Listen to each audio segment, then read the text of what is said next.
Bienvenidos a Entretien Solidaire, en Entrevista Solidaria, Maurice.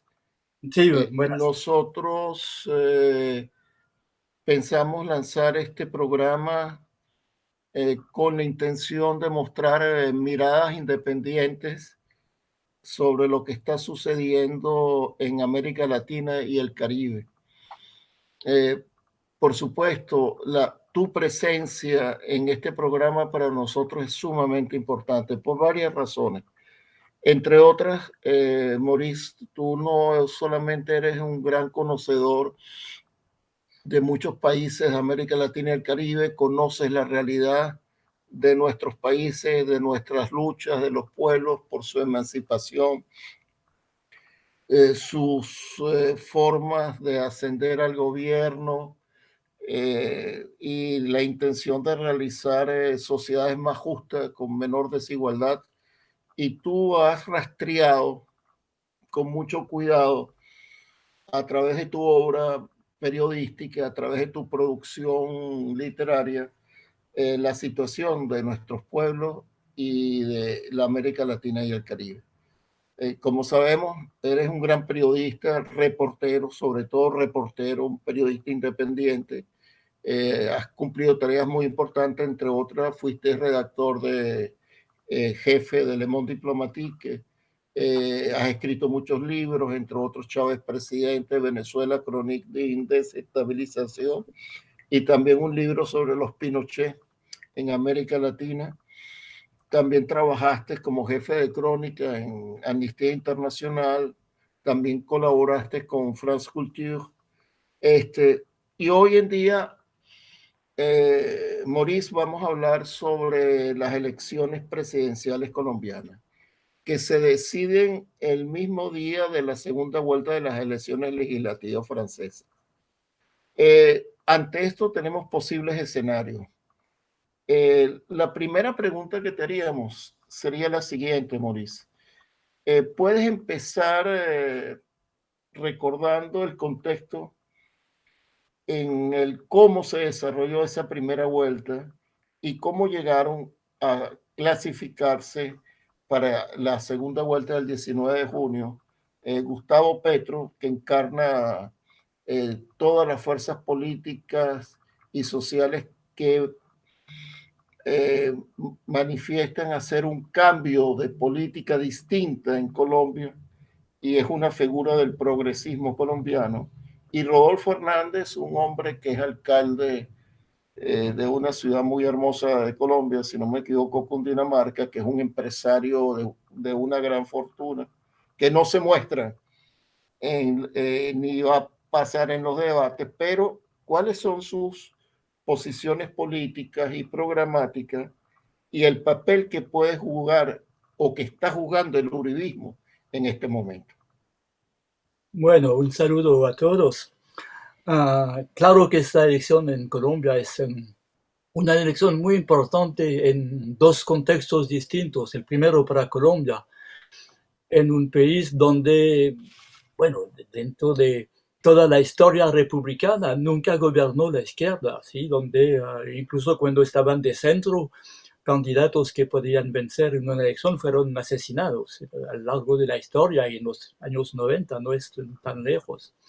Y al mismo tiempo, otro contexto, es muy importante esta elección para el conjunto de América Latina, ¿sí? Sabiendo que desde aquel tiempo hay un cambio en la correlación de fuerza entre las izquierdas y las derechas en América Latina, con las últimas victorias de la izquierda o del centro izquierda en Chile, en Perú, en Honduras, en Brasil. Y eso claro que tiene una gran importancia cuando se ve la, cuando hemos visto la resistencia que hubo en esos días con esta cumbre de las Américas, donde una parte de América Latina se está negando a obedecer a los deseos de Estados Unidos, ¿sí? Entonces, muy importante lo que está pasando en Colombia.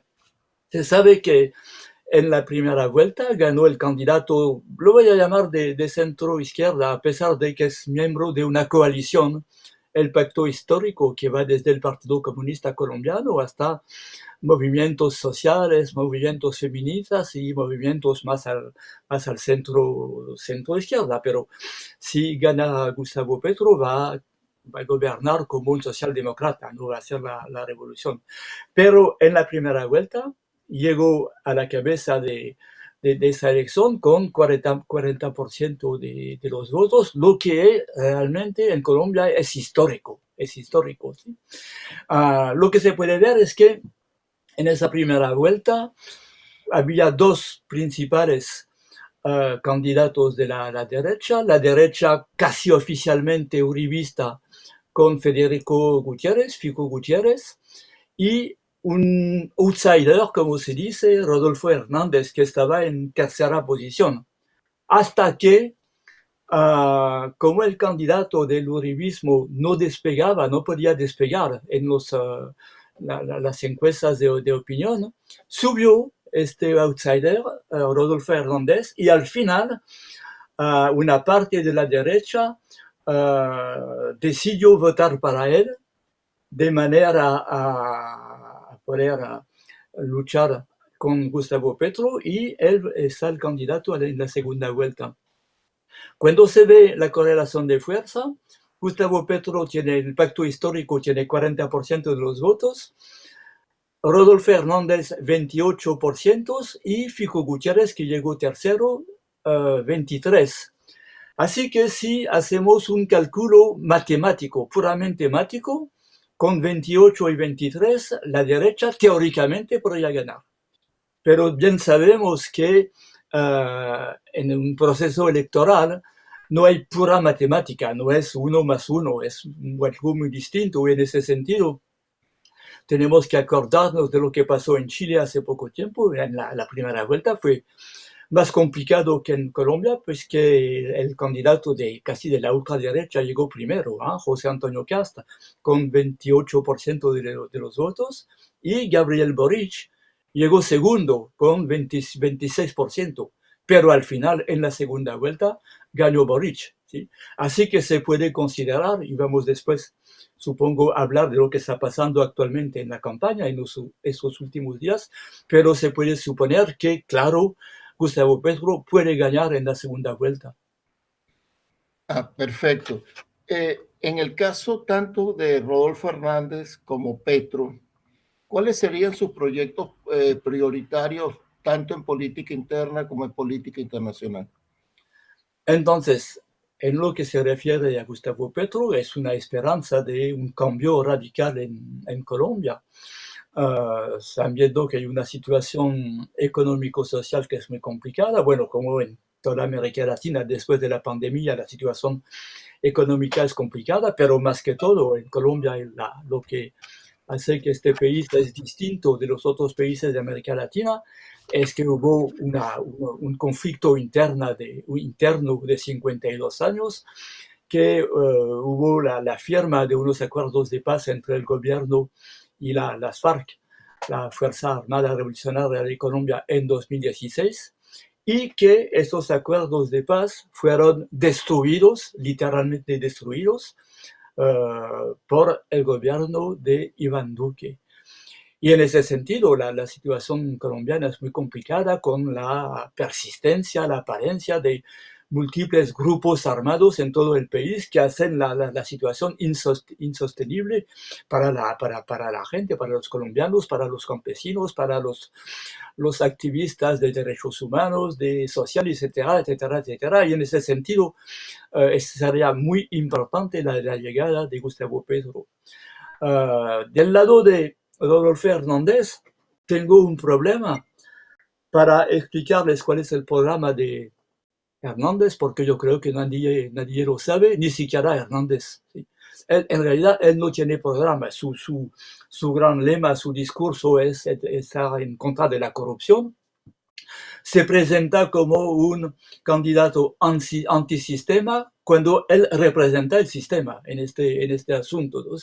Entonces hay una gran dificultad para un analista, cual que sea, para decir cuál va a estar la política de Hernández, sabiendo además que él, que se presenta como el candidato de la anticorrupción, está perseguido por la justicia por actos de corrupción, ¿sí? Donde está involucrado su hijo, un asunto de compra bueno, no tiene importancia. Entonces, en realidad, si gana Hernández, lo va a recuperar la derecha dura, ¿sí? Y le va a proporcionar asesores y ministros y todo eso. Así que, de una cierta manera, en Colombia nadie cambiaría. Perfecto. Antes de enviarte dos preguntas de un compañero, un camarada colombiano que vive en Suiza, Eliezer Jiménez, para cerrar. Tú mencionaste el tema del desarrollo de la campaña electoral durante la segunda vuelta. Y te hago una pregunta en particular. Pareciera que le diera más dividendos políticos a Rodolfo Hernández no presentarse a ningún tipo de debate, no hacer figura pública, sino trabajar por las redes sociales y que otros trabajen y digan por él. Tanto es así que últimamente ha dicho que teme por su vida y aparentemente se fue al exterior. Yo no sé si es cierto o no, pero la campaña se está desarrollando de ese modo y vi en El Espectador, y por eso es que quisiera que desarrollara, tratar de responder a esa pregunta, que la imagen de credibilidad política de Rodolfo Hernández ha disminuido en los últimos tiempos. ¿Qué opinión tú tienes al respecto? Sí, me parece que efectivamente tiene problemas. Si observamos lo que está pasando en la recta final de esta segunda vuelta, vemos que estamos llegando en un fenómeno que desgraciadamente se conoce mucho en Colombia, es una guerra sucia en contra de Gustavo Petro y el pacto histórico. Eso se hace a través de infiltraciones en la campaña de Petro, donde hubo grabaciones, y ahora mismo hay una filtración a través de los medios de comunicación muy vinculados con la derecha, como Semana más que todo, de grabaciones donde asesores de campaña de Petro están reflexionando y hablando sobre las estrategias, ¿sí?, para ganar la elección. Y todo eso está manipulado de manera a atacar a Gustavo Petro, ¿sí? Ese no, hay que acordarse que eso no es nuevo. En 2009 hubo un escándalo que se llamó de las chuzadas, donde fueron infiltrados y espionados por lo que estaba en aquel tiempo la policía política, el DAS, el Departamento Administrativo de Seguridad, donde fueron espionados periodistas, magistrados, hombres políticos, etcétera, etcétera. Y eso lo vemos ahora mismo otra vez en la campaña de Petro. Y de su lado, a nuestro amigo Hernández se fue a hacer campaña, ¿dónde? En Miami, ¿sí? No quiere participar en debates en Colombia, se va a Miami a ver la derecha, ¿sí? La derecha latinoamericana hace campaña y pretende y denuncia a Petro diciendo que lo quieren asesinar. Así que no, hemos asistido a todo lo que llamaron cinema, donde él denunció que lo querían matar, entonces que no quería regresar a Colombia, y al final decidió que sí iba a regresar. Entonces regresó hace, yo creo que fue ayer, pero todo eso es una locura, no tiene sentido acusar a Petro de querer matarlo a cuchillos, ¿sí? Entonces yo creo que efectivamente los colombianos, por lo menos, incluso de derecha, deben reflexionar y pensar sobre qué es este individuo que quiere ser presidente de Colombia y que en realidad se dedica a acciones totalmente, yo voy a decir, estúpidas desde un punto de vista de alguien que observa las cosas. Ni siquiera se trata de ideología o de saber si es de derecha o izquierda. Este tipo es totalmente incoherente. Es totalmente cierto. Aquí, para cerrar, el tema de la irracionalidad en la política parece que está muy presente en la derecha colombiana en esta segunda vuelta. Eh, este compañero colombiano que es refugiado político, vive desde hace muchos años en Suiza, tiene un programa de radio, pero hace dos preguntas a Maurice. Antes que todo, Eliezer Jiménez saluda a Maurice y le envía dos preguntas. Yo agregaría una tercera. ¿Cuál es la visión que desde Europa se tiene de Colombia hoy en materia de derechos humanos, narcotráfico, corrupción y violencia? Y también, ¿cuál cree que será la posición de la Unión Europea ante un eventual triunfo de Gustavo Petro en las próximas elecciones? Yo leí ayer un artículo muy bueno de una periodista argentina y tiene que ver con todo esto, que denomina a Colombia la nueva Ucrania. O quizás podríamos decir lo contrario, Ucrania sería la nueva Colombia. Bueno, dejo eso para que cierre la entrevista. Sí, sí. Bueno, desde Europa, bueno, el público en general no conoce a Colombia, no sabe lo que pasa en Colombia. Se quedó en Pablo Escobar, las FARC, la narcoguerrilla, etcétera, etcétera, etcétera, y no ha seguido lo que está pasando en Colombia. Claro que en el umbral de la gente que tiene un poco de conocimiento, todo el mundo sabe lo que está pasando en Colombia. Y entonces está gobernada por la ultraderecha desde 2002.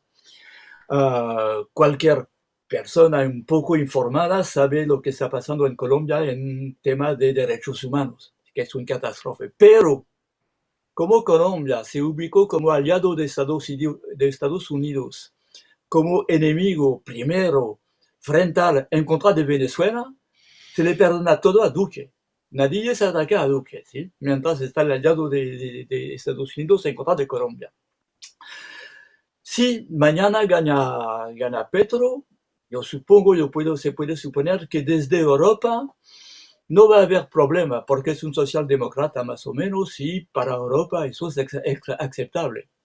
Donde tal vez va a estar un poco más complicado es con Estados Unidos, porque para Estados Unidos Colombia es una pieza clave. Hay que saber, todos lo sabemos, que 7 bases militares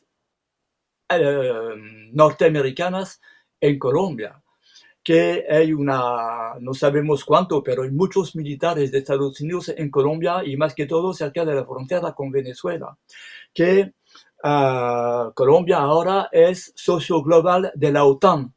Y por eso hablabas, supongo, de Ucrania, ¿sí? Es un aliado principal de la OTAN en América Latina. Y en este sentido, si mañana, por ejemplo, Gustavo Petro decidiera que ya no quiere bases gringas en Colombia, así empezarían los problemas. Además, también, si el gobierno de Gustavo Petro se aproxima demasiado de gobiernos como de Cuba, Nicaragua, Venezuela, Bolivia, también eso va a molestar a Estados Unidos, que sean los demócratas o los republicanos. No cambia nada si lo vemos con la política de Biden. Así que va a estar un juego muy complicado para Gustavo Petro si gana, porque además, no hemos hablado de eso, pero hace poco tiempo, en marzo, hubo elecciones regionales y en este marco el pacto, el partido la coalición de Petro, el pacto histórico, ha conseguido también resultados que se consideran históricos, pero no tiene la mayoría en el Congreso. En el Congreso tiene la mayoría la derecha, ¿sí? El pacto histórico tiene 25 representantes en la Cámara sobre 188. Tiene 20 senadores en el Senado de 108. Así que tenemos que entender que si llega al poder va a ser necesario para él tener una política muy moderada, ¿sí? O por lo menos desde el punto de vista internacional. Yo creo que fueron los puntos más importantes. Quisiéramos invitarte para después del 19 de junio para que hagas un balance de los resultados electorales y los posibles escenarios políticos que se van a construir en Colombia. Nos pondríamos de acuerdo. Lo Y, haremos con y placer. que y queremos también agradecer porque es un equipo que está formado por Guillón Ascari y también por Lucas Mené, que nos encargamos tanto de la producción, la búsqueda de los entrevistados, la redacción de las preguntas, etcétera, etcétera. Oye, en nombre de Entretien Solidaire, Entrevista Solidaria, agradecemos tu presencia y seguimos en contacto. Bueno, muchas gracias. Gracias por todo, Maurice, y por la paciencia que has tenido con nosotros. Un saludo a todos. Un Hasta gran luego. abrazo. Chao. Chao.